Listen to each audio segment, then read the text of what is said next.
Let's dive into one of the most practical design patterns in distributed systems, and I'm talking about rate limiting. You have definitely seen it before, maybe while using an API or browsing a website that said too many requests, try again later. So how does it work, and how can you implement it in your own Spring Boot applications? Stick around and let's get into it. If you wanted to find an analogy to the real world, we could possibly think of a coffee shop. The barista can only serve, let's say, up to 5 people every 10 minutes. And if the 6th person walks in, they'll be told to either wait or come back later. That's exactly what rate limiting does in software. It controls the number of requests your system can handle in a fixed amount of time, so it doesn't get overwhelmed. Major platforms like GitHub, Twitter, and even OpenAI use rate limiting to protect their services from abuse or traffic spikes. So you might be asking, why is this useful in microservices? Rate limiting helps prevent abuse, protect downstream services, reduce load during traffic spikes, and provide graceful degradation. There are different ways to implement rate limiting in a Spring Boot application, but we are going to be using Resilience4J, a lightweight fault-tolerant library inspired by Netflix Hystrix. It gives you tools like circuit breakers, retries, bulkheads, and of course rate limiting. So now let's see how to implement rate limiting in a Spring Boot application using Resilience4J. I have created a simple Spring Boot project using Spring Initializer, and I've added few dependencies to create a dummy REST API. As you can see, we've got the Spring Boot Starter Web dependency, we've got the Resilience4J dependency, which is going to provide the rate limiting functionality, and then we've also got the Aspect dependency by Spring Boot, and this is required for Resilience4J rate limiting to work properly. So now what we're going to do is create a dummy endpoint and a dummy service class that is going to simulate a weather application. So if we go to main Java code, if we go here, we're going to first create a controller package, and let's also create a service package. Let's create a weather controller.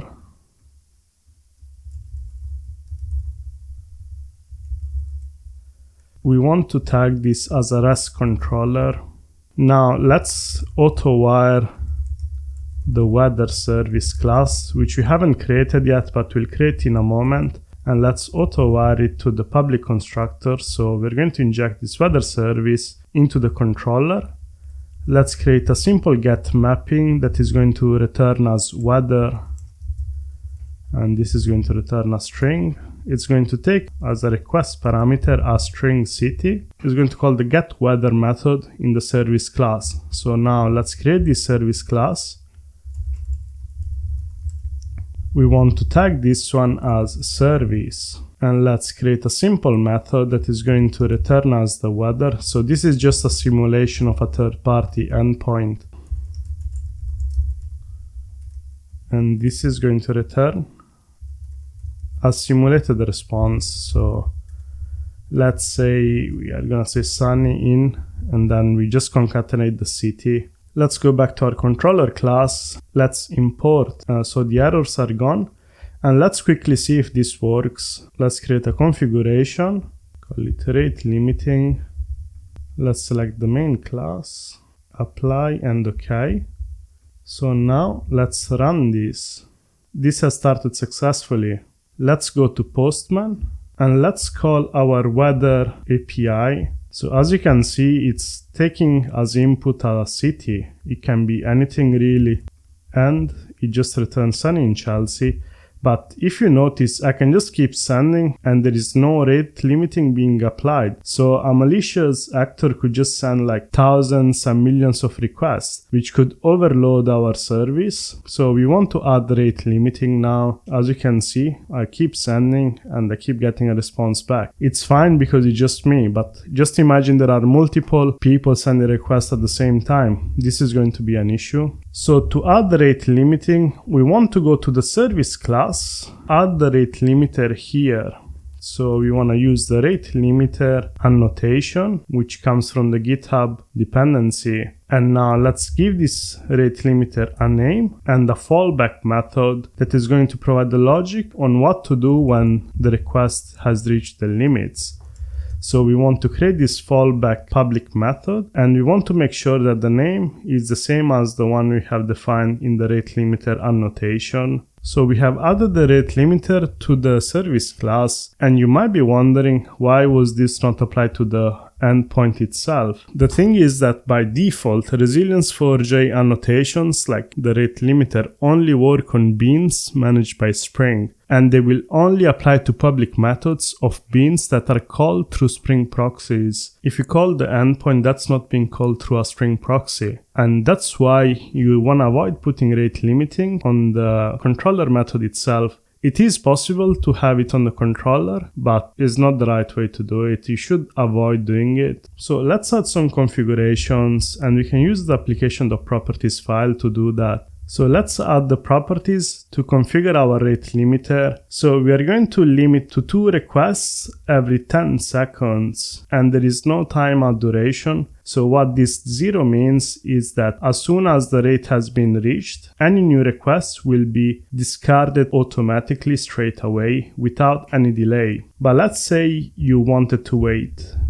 5 seconds. What this means is that if we have reached the limit and the request comes in, we're going to wait 5 seconds to see if a new token becomes available to process the request. If it does, the request will go through. Otherwise, it will be failed after 5 seconds. So let's leave it to 0 for now, and I'll show you a different example later.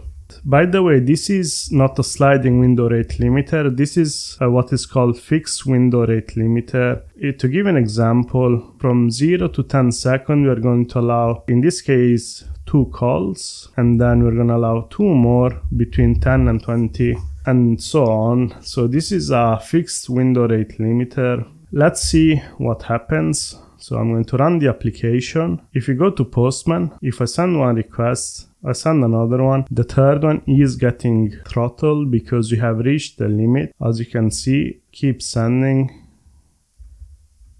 So it's just allowing 2 requests every 10-second window. So as soon as the window is getting refreshed, you can see the request goes through. Let's add a 5-second timeout now. What this is going to do is what I described earlier. When 2 requests have been fulfilled in a 10-second window, any other request coming in is going to wait 5 seconds before either going through if a token becomes available or failing.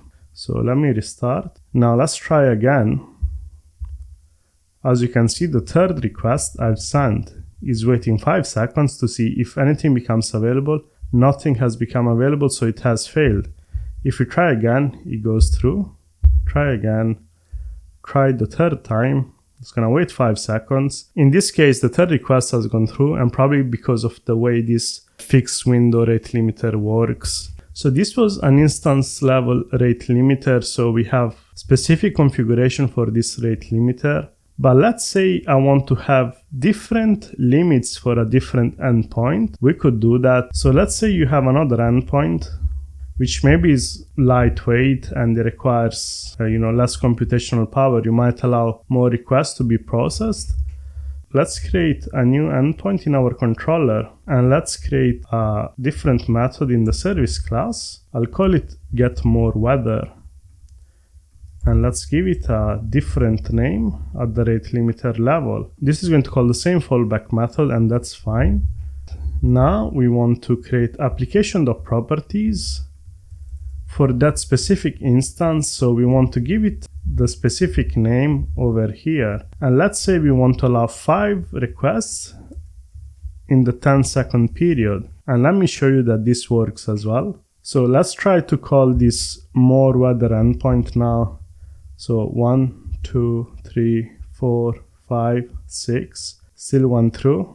The 7th one failed. So as you can see, this lets 5 requests go through before failing, whilst the other endpoint only allows 2 for every 10-second window. And we also have the timeout duration in there. So you can see how easy it is to configure rate limiting in your applications. And that's how you add rate limiting to your Spring Boot application using Resilience4J. It's simple, effective, and production ready. If you want to see this combined with circuit breakers, go check out my other video on my channel. Don't forget to like and subscribe, as it allows me to create more high quality videos for you.